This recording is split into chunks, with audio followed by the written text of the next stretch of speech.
Good morning students. मैं Rajat, faculty at government polytechnic Budaun. उम्मीद करता हूं आप सभी लोग अपने अपने घरों पर सुरक्षित होंगे, स्वस्थ होंगे, कोरोना के खिलाफ इस जंग में अपना महत्वपूर्ण योगदान दे रहे होंगे। आज का जो टॉपिक है वो है फंक्शनल कम्युनिकेशन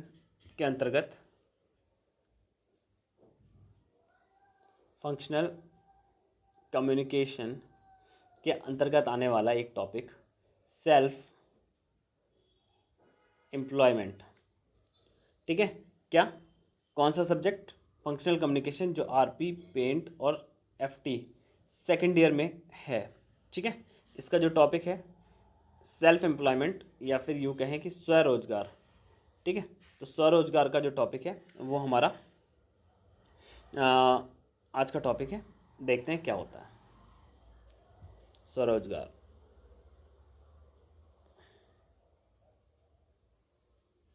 ठीक है, स्वरोजगार दो चीज़ों से मिलकर बना है। स्व यानी स्वयं, रोजगार, रोजगार मतलब आजीविका। स्वयं से आजीविका कमाना, अपने खुद से आजीविका कमाना, अपने बिजनेस आइडिया से या अपने द्वारा किए गए किसी उद्यम से आजीविका को कमाना सेल्फ एम्प्लॉयमेंट कहलाता है। अगर मैं इंग्लिश में बात करूं तो यहाँ भी ये साफ साफ आपको दिखाई दे रहा होगा कि दो चीज़ों से मिलकर के बना है। एक है सेल्फ, दूसरा है एम्प्लॉयमेंट। सेल्फ का मतलब वही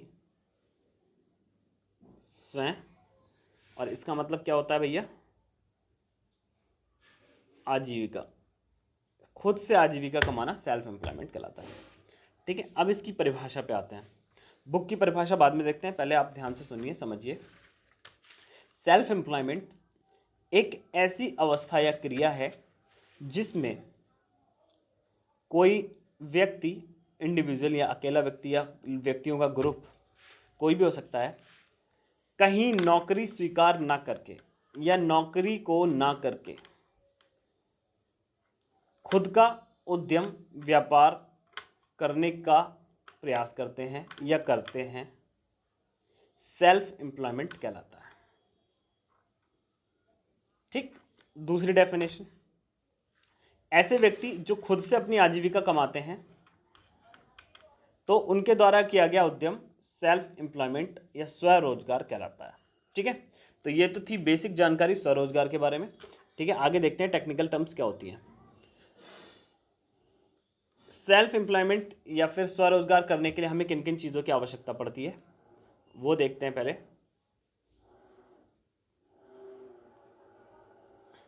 सबसे पहली चीज़ होती है एक आइडिया की, एन ओरिजिनल आइडिया। ठीक है, आपके पास आइडिया होना चाहिए कि कैसे हमें करना है। दूसरा क्या है? बिजनेस प्लान, पूरी प्लानिंग होनी चाहिए कि कैसे कैसे करना है। फिर फाइनेंशियल एड, आपके पास उसको करने के लिए क्या होना चाहिए? पैसा होना चाहिए। ठीक है, फिर पैसे के साथ साथ आपके पास क्या होना चाहिए? पेशेंस होना चाहिए। ठीक है, आप हड़बड़ी में कुछ गलत ना करें, इस तरीके का ना करें, वो होना चाहिए। फिर इसके बाद में क्या है? पर्सनल मोटिवेशन, खुद का क्या होना चाहिए? मोटिवेशन होना चाहिए। और क्या होना चाहिए? A little bit of luck, थोड़ा बहुत लक चाहिए। तो ये तो फिलहाल ऐसे लिख दिया है, लेकिन अगर आपके पास ये 5 बेसिक चीज़ें हैं तब आप किसी भी सेल्फ एम्प्लॉयमेंट को कर सकते हैं, किसी भी व्यापार को कर सकते हैं। पहला, आइडिया होना चाहिए, बिजनेस प्लान होना चाहिए, फाइनेंशियल एड होनी चाहिए, पेशेंस होना चाहिए एंड पर्सनल मोटिवेशन होनी चाहिए। इतनी चीज़ें अगर यदि आपके पास हैं देन आप क्या होंगे?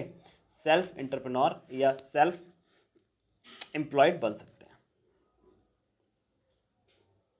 चलिए, ये मैंने जो पीपीटी डाउनलोड करी थी तो ये स्पेन की किसी की पीपीटी है, तो इसको, इस चीज़ को लिख करके इन इंडिया कर लीजिए। ठीक है, सबसे पहली चीज़ क्या होती है? क्राइसिस। ठीक है, हम किन किन चीज़ों को देखते हैं? देखिए, हमारे यहाँ भी क्राइसिस है, उनके यहाँ भी क्राइसिस है। हमारे यहाँ भी अनएम्प्लॉयमेंट है, बेरोजगारी, उनके यहाँ भी बेरोजगारी है। ठीक है, फिर आता है एब्यूसिव टैक्सेशन, अत्यधिक टैक्स की मात्रा।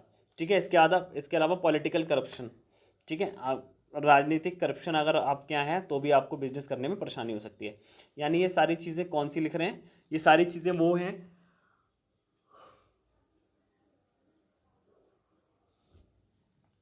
ये सारी की सारी चीज़ें वो हैं, ठीक है, जो जो आपको बिजनेस करने में क्या कर सकती हैं, प्रॉब्लम्स क्रिएट कर सकती हैं। Number 1 crisis, number 2 unemployment, number 3 abusive taxation यानी बहुत ज़्यादा टैक्सेशन, पॉलिटिकल करप्शन, ठीक है। फिर आता है कॉम्पिटिटेंस, कॉम्पिटिटेंस का मतलब क्या है, कंपटीशन, ठीक है। फिर आता है एक्सेसिव ब्यूरोक्रेसी, ठीक है, ज़्यादा नौकरशाही। इस तरीके की चीज़ें जो है आपको बिजनेस करने में प्रॉब्लम क्रिएट कर सकती हैं, ठीक है।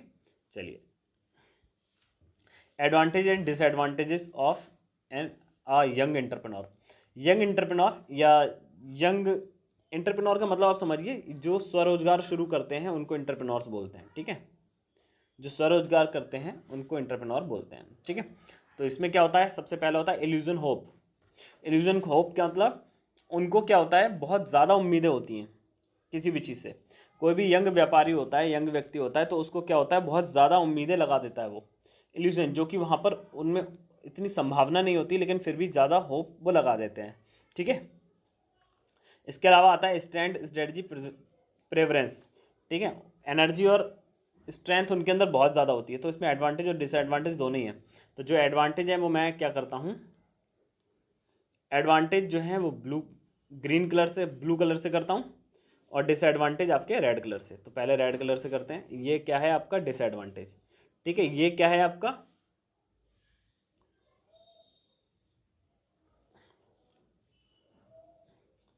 एडवांटेज, ठीक है।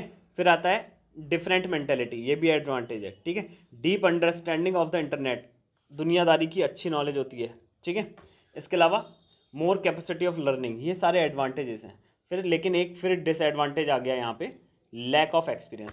उनके पास जो यंग लोग होते हैं, जो यंग लोग व्यापार करने आते हैं, उनके पास क्या दो डिसएडवांटेज होते हैं। एक तो वो बहुत ज़्यादा उम्मीद लगाते हैं, दूसरा उनके पास एक्सपीरियंस नहीं होता। वहीं उनके पास फ़ायदे क्या क्या होते हैं, वो होते हैं उनके स्ट्रेंथ और एनर्जी। इसके अलावा डिफरेंट मेंटालिटी, उनके पास हट के सोचने का तरीका होता है। फिर इसके बाद आता है डीप अंडरस्टैंडिंग, अंडरस्टैंडिंग उनका बहुत अच्छा होता है। और मोर कैपेसिटी ऑफ लर्निंग, उनकी कैपेसिटी लर्न करने की ज़्यादा होती है, ठीक है। तो ये है आपकी यंग एंटरप्रेन्योर से रिलेटेड बातें, ठीक है। तो ये आपका सेल्फ एम्प्लॉयमेंट का टॉपिक है, जो कि अब क्लियर हो चुका है। सेल्फ एम्प्लॉयमेंट से रिलेटेड चीज़ें आपको होमवर्क में भी करनी है, ठीक है। इसका असाइनमेंट आपको दिया जाएगा, ठीक है। ये बेसिक नॉलेज थी। इसके अलावा आपको क्या करना है, एक होमवर्क करना है, और उस होमवर्क में एक टॉपिक पर आपको अपने विस्तृत जानकारी लिखनी है, और वो है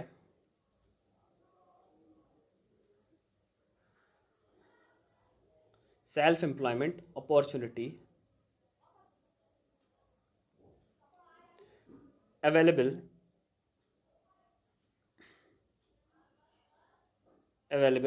इन